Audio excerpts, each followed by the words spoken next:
Alright, buckle up, because we're about to dive into the deep end of the insanity pool known as cancel culture. For the uninitiated, cancel culture is like a digital witch hunt where instead of pitchforks and torches, we have hashtags and Twitter mobs. It's the modern-day scarlet letter, except you don't even need to leave your house to get branded. What is cancel culture?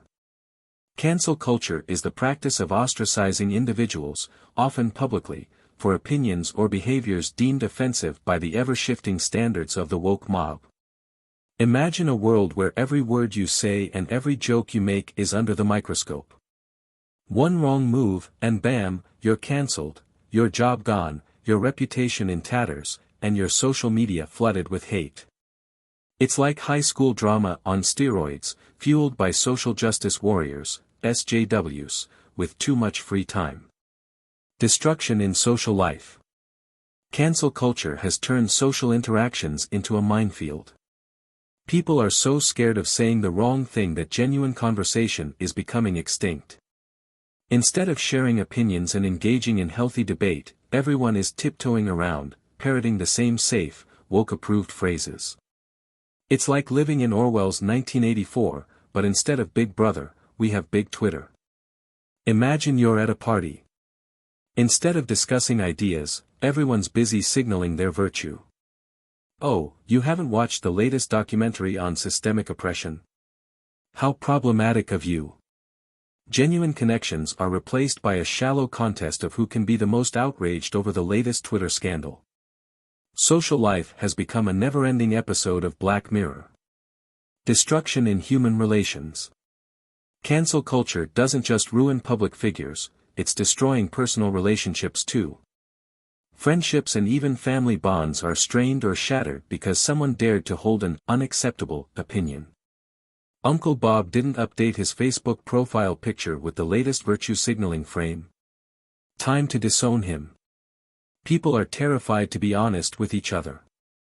The fear of being labeled a bigot or worse stifles real communication. It's not just about disagreeing anymore, it's about complete social annihilation if you step out of line. We're breeding a society of conformists too scared to think for themselves. Destruction in working life.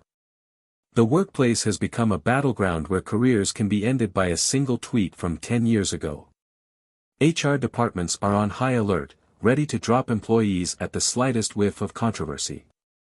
It doesn't matter if you're a brilliant scientist or a top-tier executive, if the mob turns on you, you're toast. Companies are more focused on diversity quotas and virtue signaling than on actual talent and innovation. It's like we've taken all the worst parts of office politics and injected them with woke steroids. The result? A workplace where merit takes a back seat to identity politics, and everyone's walking on eggshells, afraid that their next offhand comment might be their last. Destruction in scientific research. Even the hallowed halls of academia aren't safe from the cancel culture plague. Science, which thrives on debate and challenging established ideas, is under siege. Researchers fear backlash for pursuing controversial or politically incorrect studies. The scientific method is being replaced by the mob method, where feelings and outrage dictate what can be studied, published, or even discussed. Scientists are now self-censoring, avoiding critical research that could advance our understanding simply because it might offend the woke brigade.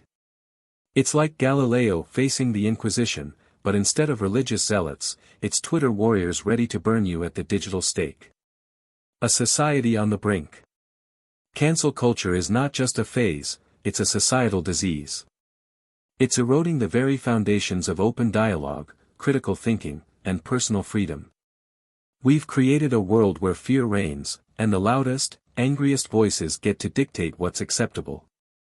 The result is a homogenized culture devoid of genuine diversity of thought. Instead of a vibrant marketplace of ideas, we have a sterile echo chamber. Instead of progress through challenging and debating ideas, we have stagnation. The real tragedy is that the very people who preach tolerance and inclusion are the ones creating the most divisive and intolerant atmosphere imaginable. Conclusion.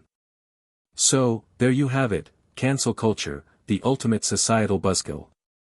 It's like inviting everyone to a party and then slapping the drink out of their hand if they dare to sip something that isn't woke approved.